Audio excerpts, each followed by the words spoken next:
Hello, and welcome to the BullCast podcast. I'm Court Winsett, and with me today is Cameron Spann. Hello. Nicole Ellis. Hey, hey. Making her triumphant return. Woo. And we have a guest in the room. At BullCast, we often talk about financial wellness, obviously, long-term planning, of course, and the impact of giving back. Whether you're building wealth or just starting your career, intentional philanthropy can play a major role in your financial life and legacy. This week, we're taking that conversation center stage. Oh, I love that. Love a good pun. We're joined today by Andrew Jordan, manager of donor engagement at the Orpheum Theatre Group. It's our big theater here in Memphis, Broadway mainstay, if you will. And he is here to spotlight a unique program that empowers young professionals to connect, contribute, and make an artistic impact through the Orpheum Mission Circle. So, Andrew, welcome. Hey, how's it going? It's going great. How are you doing? I'm doing well. I'm happy to be here. How long have you been with the Orpheum? I'm coming up on my 4th anniversary in September. Wow. Yeah. What did you do before you started there? I feel like was hopping around this current role that I'm in. I was in customer service actually at Muddy's right before COVID. And then before that, I was actually working community theaters back in Little Rock. Are you from Arkansas originally? No, I'm from Memphis, and then I went to school in Conway, Arkansas. At Hendrix College. Land of roundabouts. Hendrix. Exactly, yes. Hendrix, yes. Know it well. And then I was working backstage at some theaters in Little Rock, the Arkansas Repertory Theater, Argenta Community Theater, and then I just missed home, so I came back to Memphis. Fantastic. Well, obviously glad that you came back. Andrew, what we do here on this podcast, as our listeners are well aware, but I'll make you aware as well, and say that 5 times fast, we like to kick off the podcast with a little pop culture conversation that we like to refer to as The List. The list this week, fittingly, is going to be a discussion about Broadway shows, of course. Oh boy! And so, please feel free to join in, everybody. We're going to do this, I guess, round robin. Our list today is basically going to be before we get to the real nuts and bolts of the show. Our first and our favorite show that we've seen at the Orpheum. Easy. This should be easy for you, Cameron. I'm torn. Okay. Okay. right. Cameron, are you ready? Do you want to kick it off? This is a little different, but I can literally name all the Broadway shows I've seen because it's not many, and I'm ashamed. The first show I saw, David took me to, was Wicked at the Orpheum, which is so great. good. I've seen it twice now. I saw The Lion King at the Orpheum. I've seen Cinderella at the Orpheum, Hamilton. And then in New York, I saw... Nope. We're not talking about New York. I know, I'm just saying, it's literally 7 Broadway shows I've seen. Okay. Harmony, Lion King in New York. I forgot about Sweeney's. Hey, How did you You forget about Sweetie Todd. And we missed when Josh could you? Groban was sick that night we saw it. That's okay. I don't know what you call it. Understudy? Understudy. Thank you. His understudy was phenomenal. I'm sure it was a very, very different performance than the performance that Groban would have given, because the guy was just big and menacing and scary. But also, we did get to see, I'm sorry, I forget her name, Nicole. What's her name? Anna Lee Ashford. Yeah, She was Anna Lee Ashford, awesome. and she was amazing. I she believe was, that. yeah, She's she so was talented. super. So first show I saw was Wicked, and my favorite is probably Hamilton. But Lion King was great because I took my kids, and man, you can't beat that intro. Oh, yeah, absolutely. I've never seen Lion King. Nicole, it is your turn. Please. Ooh. Please. I've been waiting for this moment my entire life. So my first show, I want to guess that I was around 10 years old, which when I tell the show that I was the first one I saw, you're going to be like, okay. It was Mamma Mia. I didn't understand the storyline, obviously, but you cannot go wrong with ABBA. It's a little racy, the storyline. Do you not know the storyline? I don't know the storyline. So it's basically a girl's about to get married and she wants to invite her dad, but she doesn't know who her dad is. So she invites 3 men who could possibly be her father that her mother slept with very close together. How scandalous. Yeah, I didn't know that at the time, but I loved it. It was a ultimate girls' night. My favorite... This is a hard question. I have an app called Mezzanine where you track all the shows you've ever seen. Oh, wait. I recommend it to any theater lover. Like Letterboxd, but Yes, for theater? yes. That's cool. Oh, I I'm love obsessed. That. Okay. Just going through looking at that, Les Mis is a classic for me because it's my grandmother's favorite, and we will always go see it together when it's in town. But I really did like Kimberly Akimbo that was just here. Same here. It was, I guess, 2-3 weeks ago Yeah. at Orpheum, and I didn't know much about it going into it, but it was so good. It was very cute and very good. I like a newer musical. Me too. And I'm very excited for The Outsiders to come. Me too. when That's another one I don't know. I've never read the book, I never saw the movie, so I'm going in kind of blind for that one. It's so good. Is You're gonna Kimberly like it. Akimbo, or the vibe similar to Dear Evan Hansen? Yes. Like kind of coming of age? Yes. A little bit? Or Yeah. see, I don't know much So about it. another thing that I guess we should mention is that Andrew works the front of the Pickler Company's Broadway Club at the Orpheum. And this is something we actually discussed at the show during an intermission. I was like, is it just me or does this give Dear Evan Hansen vibes? Yes, And- and the music yes. feels very Dear Evan Hansen, and like just the dialogue feels Yeah. very that. Yeah. That's cool. So final answer is Les Mis, but I do like Kimberly Akimbo. Okay. Is it millennial coded that Hamilton was my answer? I'm just curious. I mean, it could be, but Could be. it's not a bad thing. Okay. Yeah. Good. I feel like for someone that says, 8 shows that you've seen, I feel like Hamilton, yeah. Yeah. There we go. yeah. That's kind of a flex. Yeah, absolutely. Flex. All right, Court. Oh, you want me to go next? Okay. The first show I saw at the Orpheum was The King and I. And it was in Ooh. 1982. It was a national tour. They were in Memphis sometime summerish in 1982. I was like maybe 8 years old. I'm sure my parents took me. I grew up in a musical theater family. My parents encouraged it, and still to this day, we all enjoy going and talking about it. So I've been going to theater for a long time. I'm sure actually even prior to going to see that at the Orpheum, I had already gone to see local community theaters do musical productions. And in 1980, by the time 1982 rolled around, I had been going to watch my sister do musical theater at local theaters and at high school productions and stuff. So it wasn't my first musical, but it was my first musical at the Orpheum. And then my favorite, that's a hard question. I've seen so many. I do cite Les Mis as my favorite show, and so it seems like it would be somehow wrong to say anything other than Les Mis, because I've actually only ever seen Les Mis at the Orpheum. I've never seen it on Broadway or in London or anywhere else for that matter. If it's really truly my favorite show, then it must have been Les Mis that was my favorite show. Now, which I've seen it multiple times. Which one was my favorite performance? I don't know. I can't remember. Probably the first one. The first time I saw Wicked was also at the Orpheum. That was a very, very close second. That one blew me out of the theater for sure. So yeah, there you go. Boom. And Andrew, I know we have to get to you, but what show was it for that the Orpheum like blew out their stage and expanded it? Was it King and I? No, it was Phantom. It was Phantom. Oh, Yeah, okay. that's good. Because they had more requirements for the stage Yeah. they worked on. That makes sense. Yeah, musicals kept getting bigger, so we had to expand to kind of keep up. That's cool. All right, Andrew, your turn. All right. I was just like sitting here thinking, I don't know if I know what my first actual musical at the Orpheum was, but I feel like the first one I remember seeing, I was probably also like 10, 11, but it was Rent. Which also, speaking of like the subject material, not great for a middle schooler, but a lot of it went over my head. But the music was just so good. I was like singing it in the car with my family. I probably shouldn't have been doing that. Yeah. And then I think favorite, it was Come From Away. Have y'all seen it? Yes. That's a great one. So good. It was the show that came, the first show back from COVID. And the plot of it is it's about September 11th. All the planes that were in the air were diverted to like emergency landing. And this one small town in Newfoundland basically tripled population overnight. And they welcomed them with open arms, let them sleep at their houses, fed them, gave them phones to call families. Like it's so heartwarming about people coming together. And that being the first show at my new job, the first show after a pandemic where there's a lot of people trying to help each other, come together, build community. It was so special. And even now hearing any of that music, I immediately just start like teary-eyed, getting emotional. So I feel like that's got to be my favorite. That's cool. Yeah. That's a cool experience. It's a great show. It's so good. Yeah, I wonder if my favorite, like a synonym would be like your comfort show. Like what's one you could just watch over and over again? Do you think that's what we mean by this? Like your It favorite? could be. Because there are so many that are powerful, but in different ways. That's true. Speaking of COVID, I remember playing putt-putt on the Oh, the stage of the Orpheum, a nice little fundraiser for the... That's right. The longest running event on stage of the Orpheum was the putt-putt. All right. Well, there is the list.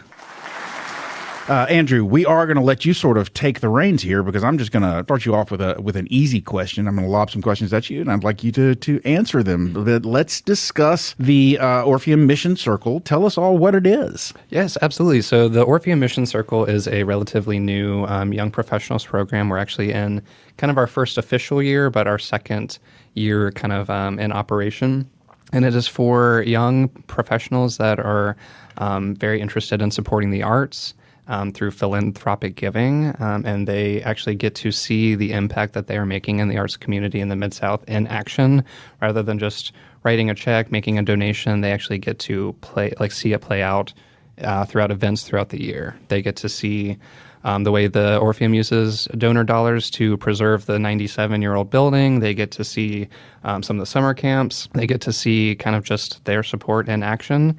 And then they also get to connect with other art supporters and learn more about those programs from the people that are involved. Cool. This is a program that you're in charge of, right? Yes, yeah. From creation all the way to now, yeah, it has been my kind of baby project. Your baby, okay.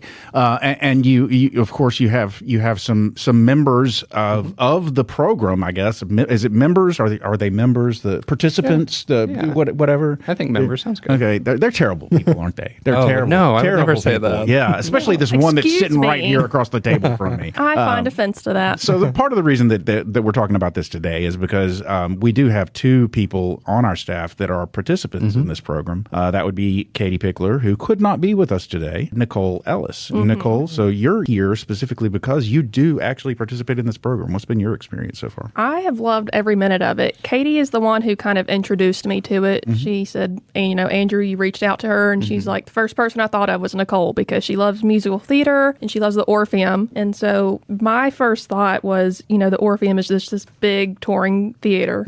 But when you get into this group, you see that it is so much more than just a production theater.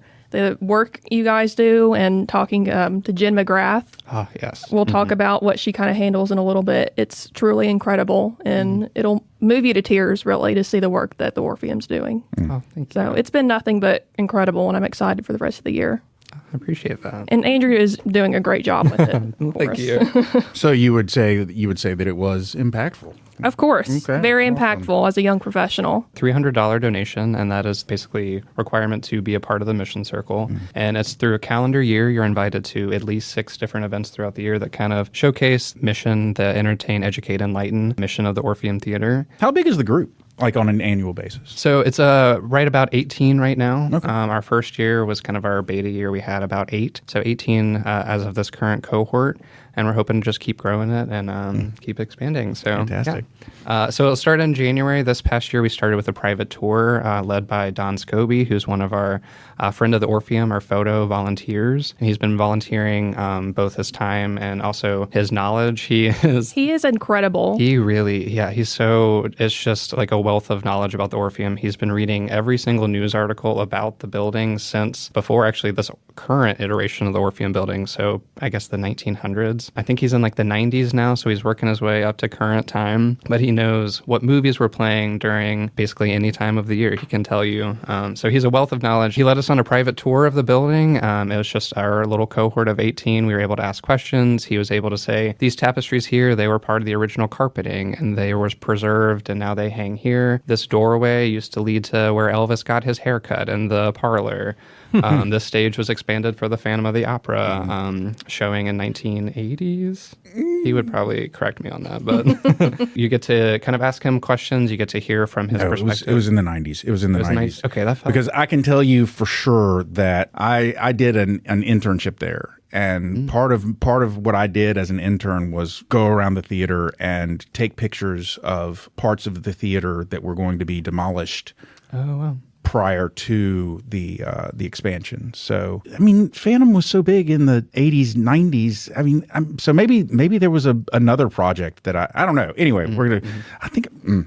I'm going to look this up. Yeah, we're going to have to Google it. Don was here. He would know the He would exact know. day that the wrecking ball hit. And then we also focus on some of our education programs. We have StoryFest. Actually, Jen McGrath that Nicole mentioned, she's our VP of community engagement and education at the Orpheum. And she and her team just do incredible work with young people, and actually even not young people, adults, even older adults with the Bickford Community Center. We have a lot of community partnerships that they're involved in. And StoryFest is actually one of those where the education team works with this group. This year it was Middle College High School. They went to the high school and worked with them throughout the year to kind of hone in on like, what is their story? What do they want to share? What do they feel like is impactful for them? They work for about 9 months out of the year to hone that craft, hone that story. And then they take the stage of the Halloran Center for the Performing Arts, just right next to the Orpheum, and share that. And it is so impactful. This past year, one of the stories that kind of stuck with me was this girl was talking about how shy she was. The whole story was about how her best friend was able to like pull her out of her comfort zone, but she came up to the microphone and was not able to actually start speaking. Like she was so stage fright ridden. And then her best friend stood up from backstage, came out, consoled her, and then she was able to tell her story. So you got to see her story play out in real time. Whoa. And it was so I get chills just kind of thinking about that. It sounds like a lot of empowering programs for all these children. Yes, absolutely. And then Camp Say, I think, is one of my favorites. It's a camp that we host twice a year for young people who stutter, and we're not trying to fix anything. We're just kind of giving them the time that they need to communicate and get their thoughts across. And they do a share at the end of camp where it's a talent share. They're just empowered to take the stage, share whatever they're passionate about. And it is just, it's so moving. It is like a safe haven for this one weekend where these kids can see and relate to other people that are just like them. And the leader, who it's actually out of New York, I believe, he is a grown adult and he also has a stutter. So they look up to this man who runs this big organization. They're like, wow, I want to be like that. And he has a stutter just like me. Yeah. And it's just very impactful. You know, you saw kids doing poems and then even some TikTok dances, which was funny. They really get into it. They really do. Did you see any kids with a stutter whose stutter went away when they started performing? I'm just curious if there were some instances of that. Yeah, that's a great question. I feel like there were some of the young people that I would never have known that they had a stutter, just based on like their time on stage. I don't know if that's because of like the confidence that they grew throughout the weekend, or it just didn't happen in that time. But if it did happen, the other young people in the audience were just letting them take their time to finish and get their words across. I think Jen said something like, you know, a lot of times they'll come to this camp scared. They're like, what am I going to walk into? And then the next year when it comes around, they're just the first people in the door. Like, I cannot wait to do this again and be around my friends. Exactly. And then they'll take kind of the newer people under their wing. Like, we're about to do this thing. It's going to be so fun. Like, I can't wait for you to try it. And it's very special. How do people join these programs? Say Camp Say, do they just go to the Orpheum website and sign up, or what's the best way? Yeah, Orpheum website is the best place to kind of get all the information about all these different camps. We are in the middle of summer camps right now.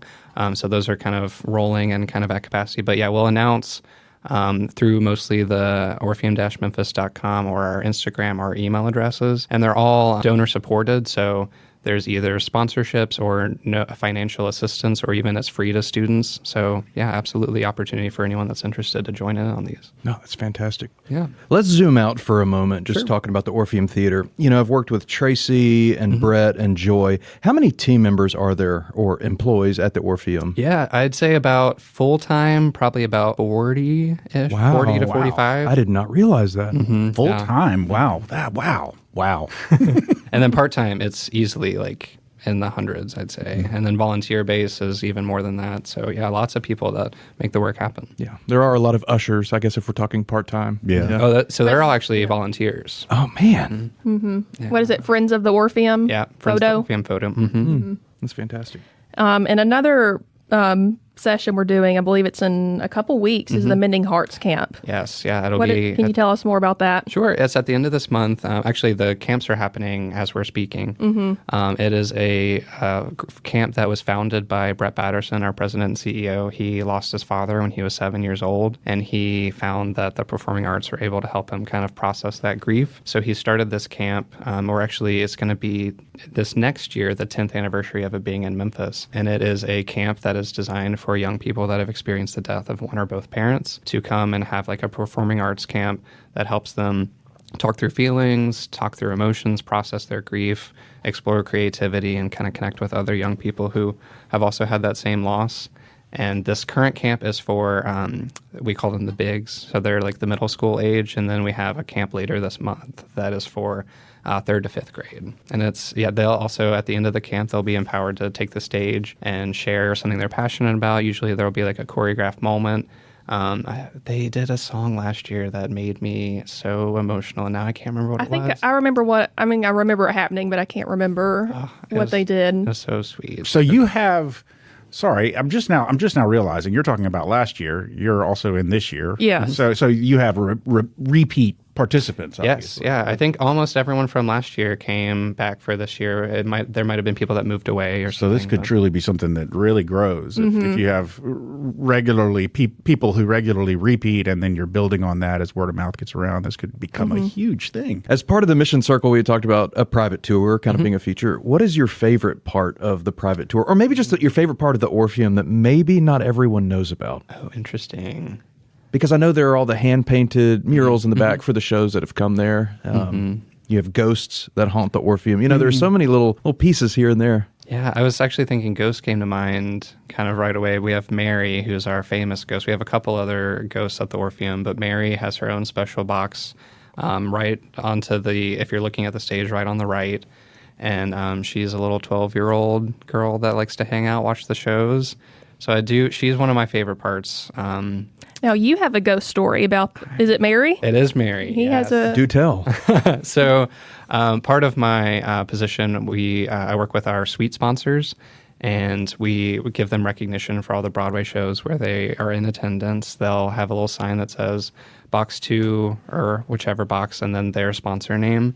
So I'll go around and I'll change them for the performances. And we had some spare pieces of the recognition signs that I was just they weren't going to be used again. So I was just pulling them, putting them in my back pocket, and I made my way all the way around the mezzanine, starting where Mary's box is. And I got to the end, and I probably had like 7 or 8 pieces of paper in my back pocket. And I was like, well, there's a trash can out in the lobby. I'll just throw them out there. And I went to reach in my back pocket, and they were gone. And then I was like, maybe I was somehow missing my pocket this whole way. So I retraced my steps. No paper to be found. So maybe she was just helping out, throwing away my trash for me. But yeah. That's crazy. Playing tricks on you, it seems like. Exactly. Yeah. My favorite part of the Orpheum. Also, just looking at the dome, the ceiling is it's so high up there, and the chandeliers. I'm scared of heights, right? But I'm almost even scared of heights just looking up at something that's high. And so I look up at the ceiling, and I'm like, somebody's got to go up there and change those lights. And that freaks me out. It just freaks me out to look up there. But anyway, I love taking my out-of-town friends and family to the Orpheum. Because they have no idea how grand it is when you get in there. It's like, whoa. We've held a few work events there where David will bring in out-of-towners, and it's a good place to impress them. Yeah. It is, yeah. And it's 97 years old, or coming up on 97. It'll turn 119, or 2028. And most of it's still original, and it's just so impressive. Yeah. The amount of work that has to go into keeping it looking as good as it does. Do you ever get to meet cast members of shows? I, on occasion, will maybe cross paths in in the hallway if I'm doing little seat notes to some of our donors out on the orchestra level. We'll maybe cross paths. I try not to fan out too much, but fun when you have that I just saw you on stage and now you're in your street clothes walking through the theater. And when Come From Away actually was in Memphis, they were in Memphis for 2 weeks, right in 2021. So they were rehearsing a couple rooms away from where my office is. So I got to hear them rehearsing, and they would pop in and make the round, say hi to everyone, which was very, very special. That's nice. And then actually one of them was just in company when it came back, and he remembered almost everyone. Oh, wow. Yeah, so special. Don't bring up company around court. he is not a company fan. I'm sorry. It's just not That's my okay. favorite. Yeah, that's It's not my favorite. So being a part of the Mission Circle, you've mentioned a few of these events that we go to, and it all ends at the soiree, which That's is at the right. end of the year. Yes. And I think y'all have released the theme already. I saw that little sneak in the playbill this past time. We have. We just released it a couple weeks ago. Every year it is themed after one of the Broadway shows in the upcoming season. And there were so many to choose from for this next season. But we decided we couldn't resist Back to the Future as our soiree theme. So we're going all out. We're going 80s. We're going 50s. Maybe a DeLorean will be on stage. Who's to say? Yeah. So the soiree is the biggest fundraiser of the year for you, right? Yes. I hope to get to attend this year. I haven't gotten to go the past couple of years. So that's right. yeah, I'm excited. I may have to do my hair real big. Oh, yeah, absolutely. Walk me through the soiree. What is it like? Yeah, so it is a part fundraising gala, part party, really. The entire theater is open from the minute that the doors open at 7 o'clock. We have some of our Spotlight partners, which are our restaurant partners, that will set up food tables. They'll have food samples. We have specialty cocktails at all the bars. You can explore the Pickler Company's Broadway Club. You can head up to the mezzanine. We've got entertainment kind of like coming out of every corner. And then you can head up on stage. We've got a lot of food. We've got live performers. And then we go into our live auction later on in the evening, where we auction off incredible items. We've had trips to ski lodges. We've had Andrew and Michael will come to your house and cook you a pizza, pasta dinner. You will always have a car as well, so you get to see a car auctioned off at the soiree. And then the silent disco is probably my favorite part. It kind of wraps up the evening. It's funny to watch because everyone's just got their little headphones on and dancing, but you can't hear any music. And then you'll hear someone singing not great along with the song. But and then we kind of silent disco throughout the rest of the evening. Sounds like a good time. It is. Imagine after a few drinks, you're really feeling it. Absolutely. Yeah. And then we have the High School Musical Awards. I've heard of those, but can you tell me about those? Yes. Is Zac Efron present? Oh my gosh, I would freak out. The High School Musical Theater Awards, yes. It's a program for high school theater departments. Okay. So they'll, like their spring musical, their fall musical, we have a whole team of judges that'll go to every single high school performance, and they'll have their meeting where they adjudicate everything, and they'll basically, kind of similar like the Tonys or Oscars or Grammys, they'll have their, these are the finalists, and then we have our High School Musical Theater Award night, where it is really, truly the Oscars for these high schoolers. They walk the red carpet, they have like photo opportunities, and then they get to perform on stage if they're nominated for Best Overall Production. And then the Outstanding Lead Actor and Actress, they also have a medley where they have been working with our education team throughout the week. They've been kind of honing their skills. They have a choreographed medley where they all kind of are playing off of each other. And the winners of Best Outstanding Actor, Actress actually get to go to New York to compete at the Jimmy Awards, which is kind of the National High School Musical Theater Awards. Jimmy Awards, maybe. I don't know for sure. I can't say unequivocally, but none of the stuff locally was going on when I was a kid, when I was doing high school musical stuff. We used to talk about it. Like the Memphis Theater Awards have been around forever and ever. They used to be the Memphis Theater Awards. Now they're the Ostranders. But anyway, they've been around for as long as I can remember. And we used to talk about it as high school students. We'd be like, man, we wish there was a award for high school. And everybody's like, oh, there are just too many high schools doing too many shows. There just aren't enough people to see them all. So, that must be why they don't do them. But they go and see every single show. Yes, yeah, every show actually in a 4-state area. In a 4-state area? How many people are involved in this? There is 50 high schools, maybe 52 this past year, but over 50. And we've got actually some performances from schools in Little Rock. So like Pulaski Academy was part of it this past year. I don't know how big the team of judges are, but they go to every single one of them. That's a lot.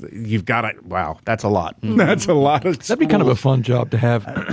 Being a judge. It'd be interesting. Interesting. I went last year, and it was one of the most incredible, fun nights ever. That place was sold out. Oh, absolutely. So many screaming teenagers. And the winner, actually, of the Best Lead Actor went to Collierville. He was a Collierville High School student, and he went to the Jimmy Awards in New York. So that's amazing. Small world. Do you know what his performance was? Was it Dirty Rotten Scoundrels? It was. That was that. Yeah. And he was so talented. And I think he's doing some local stuff right now. So he was great. Wow. Yeah, and that was last year, that was one of our stops along the Mission Circle kind of donor journey. And it's just an incredible, like you said, sold out within like minutes. As soon as they go on sale, tickets are gone almost instantly. And we had an audio engineer that was helping with mixing the microphones, and he used to tour with like rock concerts. And he said this is the highest decibel registering that I've ever seen for a concert, for anything, was the High School Musical Theater Awards. Yeah, those fellow students get into it. They do. I got into it too. I was like, these kids are talented. Like, Oh my gosh, yeah. I could have gone on for like another few hours watching it. It's so good. We're talking about the Orpheum Mission Circle. This is a group of young professionals who I think it said something about ages between 25 and 40. Yeah, we'll get back to that in a just a loose, second. loose 25 to 40. Yeah, this is a group that is basically exposing young professionals to the work that the Orpheum does. Orpheum Theatre Group is so much more than just a group of people who work to put shows on at the Orpheum Theatre. This is a group of people who are endeavoring in a lot of nonprofit projects year-round. The Orpheum Mission Circle is a way to expose people to those nonprofit projects. Yeah, absolutely. Pretty cool. And Court, you probably can expand on this more than I can, but I think it's a great way to get young people who may not know about giving back or ways to get your foot in the door. The interesting thing to me about it is the fact that I can't participate because I'm over 50. And No, you're not. Too old. No, you're for not. It. A lot of the nonprofits that I've worked with have the same sort of question. Whether you're a board member or one of the staff members that's just trying to gin up interest, it's how do we reach young people? How do we get the next generation to actually get involved? Whether it's a leadership organization or a group like the Orpheum Theatre Group or chambers around town. I am not saying anything that hasn't been said about every generation previously. I'm sure it was said about my generation when we were younger, but the next generation always seems disconnected, or at least to older people. You're always like, oh, how do we get them engaged? How do we get them connected? How do we reach out to them? Having programs like this is the way that you get them to realize just exactly what it is that's available to them that they could be involved in. Opportunity for them to actually participate and see what's going on and see ways that they could get involved themselves further down the road. So, great. Before we wrap the show, I have a question for Andrew. It could be for all of you. I didn't prepare you for this. Okay. But why is theater important to you? Oh, that's a great, very hard question. Or why should it be important to anyone? I think the community that comes from theater is just so transformative, really.